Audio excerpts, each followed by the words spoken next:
Presiden Amerika Serikat Donald Trump memberi sinyal akan mengecualikan sementara industri otomotif dari kebijakan tarif impor. Pelaku pasar dan industri menyambut positif keputusan Trump tersebut meski arah kebijakan sering berubah-ubah. Kebijakan tarif impor Donald Trump masih menjadi fokus pembahasan kabarbursa.com. Lantas, seperti apa kemasannya? Langsung saja kita berbincang dengan asisten redaktur Muhammad Alpin Pulungan. Halo, selamat sore Alpin.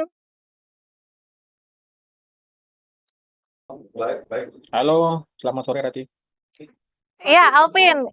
Ini kan yang disoroti kabarbursa.com terkait pengecualian sementara industri otomotif dari kebijakan tarif Trump ini kan masih terus menjadi sorotan kabar bursa ya.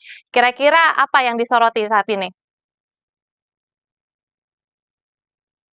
Ya, yang paling kami soroti di kabar bursa bukan cuma soal pengumuman Trump ya untuk pengecualian tarif otomotif, tapi justru soal zigzag kebijakan dagangnya Donald Trump yang bikin pelaku pasar itu deg-degan. Jadi kalau boleh jujur, ini bukan cerita tentang mobil doang, tapi tentang bagaimana satu kalimat dari Presiden Amerika itu bikin ekosistem keuangan global goyah dalam semalam. Pak Trump Hmm. bilang ingin bantu produsen otomotif Amerika yang masih tergantung ya pada komponen dari luar negeri, khususnya Cina. Tapi di sisi lain dia juga bilang tarif ini hanya ditunda sementara nih. Nah, kondisi ini menimbulkan reaksi pasar yang cepat tapi belum tentu berdampak fundamental. Saham otomotif naik, Ford misalnya sempat menguat 4%, Ferrari ikut terkoreksi volumenya kecil. Namun yang menarik, dan ini juga dari sudut pandang kabar bursa, adalah bagaimana teori ekspektasi rasional bekerja di sini. Investor bereaksi terhadap perkiraan kebijakan ke depan, bukan kebijakan finalnya Donald Trump. Jadi ketika Trump kasih kode, misalnya pasar itu menyambut rate. Tapi kalau Hmm. 2 minggu lagi arah kebijakannya balik ke arah, harga saham bisa dikoreksi secepat itu juga. Jadi pelonggaran ini harus dibaca sebagai sinyal pasar, bukan sebagai kepastian ekonomi. Dan yang namanya sinyal kan bisa terang, bisa juga bias, bisa juga langsung redup gitu.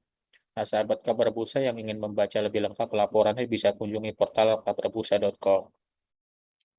Iya, terus kalau misalnya dari bursa saham, kira-kira apa nih yang menjadi pembahasan dari kabarbursa.com sendiri? Ya, oke. Rati, mohon maaf ya kalau jaringannya agak tersendat-sendat. Hmm. Dari lantai bursa ya, kabar bursa saat ini lagi banyak membahas soal IPO-nya PT Madela Potensia Tbk atau kode Hmm. sahamnya itu MDLA yang resmi melantai di Bursa Efek Indonesia tanggal hari ini 15 April ya. Nah, ini menarik karena bukan sekadar IPO biasa, tapi ada kombinasi transformasi sektor kesehatan dan ekspansi digital yang jadi tren baru di pasar modal. MDLA itu ngelepas 3,5 miliar saham dengan harganya itu Rp188 per lembar dan langsung naik ke Rp190 pas hari pertama. Nah, tapi sayangnya barusan saya cek itu sudah turun lagi nih, ya 0,53% ya ke angka 187, jadi turun Rp1 gitu. Nah, Hmm. dana yang dikumpulin dari MDLA ini mencapai 658 miliar, tapi yang bikin kami angkat ini sebagai fokus adalah arah alokasi dan struktur ekspansinya. Dana IPO ini dipakai buat memperkuat logistik alat kesehatan, kemudian mengembangkan distribusi, dan yang paling keren adalah pengembangan platform digital berbasis AI dan sistem otomatisasi gudang atau ASRS. Artinya MDLA ini nggak cuma main di distribusi medis aja nih Rati, tapi juga lagi bangun rantai pasok kesehatan yang modern dan bisa scalable atau terukur. Nah, mereka juga aktif di kawasan ASEAN dan udah melayani lebih dari 33.000 rumah sakit, 23.000 apotek, dan puluhan ribu vaskes. Nah, ini juga inline banget ya dengan tren global hari ini. Kesehatan, logistik, dan Hmm. digitalisasi adalah 3 kunci penting untuk investor saat ini. Jadi bukan sekedar IPO, tapi MDLA sedang jadi benchmark baru untuk emiten-emiten sektor kesehatan yang berani eh, transformasi lewat digital. Lebih lengkapnya di kabarbursa.com.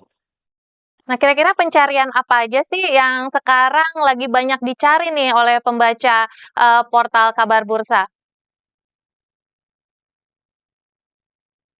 Ini menarik dari analitik internal redaksi, pembaca kabar bursa dalam sepekan terakhir paling banyak itu mencari dua hal. Pertama itu Mm-mm. soal ekonomi syariah di sektor gaya hidup dan saham energi baru terbarukan.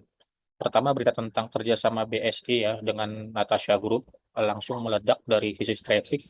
Bahkan yang penasaran karena ini bukan sekadar kolaborasi bank dan klinik kecantikan, tapi juga jadi bukti bahwa ekosistem halal sekarang udah masuk ke gaya hidup modern, terutama di kalangan muslimah muda yang makin sadar pentingnya layanan keuangan dan kecantikan yang sesuai dengan prinsip syariah. BSI juga ngasih data konkret, mereka udah punya lebih dari 2.000 merchant sektor kecantikan dan nilai pembiayaan SMI tembus 21 triliun rupiah. Nah, pembaca kita nyari info kayak BSI dan sertifikasi halal kosmetik, kemudian potensi pasar syariah di industri kecantikan. Dan itu artinya minat publik ke sektor ini kan makin besar. Kedua, yang ramai juga adalah soal pergerakan saham HGII. Ya, ini emiten energi baru terbarukan yang sempat naik tipis ya dan diborong di rootnya sendiri. Nah, pembaca nyari banget nih info soal teknikal HGII termasuk indikator RSI, MA, dan analisis fundamentalnya. Jadi ya HGII ini lagi dianggap saham harapan buat sektor energi baru terbarukan karena profitnya tinggi banget. Gross profit marginnya itu 80%, net marginnya 29%, tapi valuasinya premium. Pairnya itu sekitar 28 kali. Artinya pembaca kabar bursa itu nggak cuma penggila angka nih Rati, tapi juga mulai Hmm. nyari saham bertema impact investing yang punya nilai ekonomi sekaligus nilai transisi energi. Ya, lebih lengkapnya silakan kunjungi portal kabarbursa.com. Baik, terima kasih Muhammad Alvin Pulungan selaku asisten redaktur kabarbursa.com. Selamat beraktivitas kembali. Terima kasih.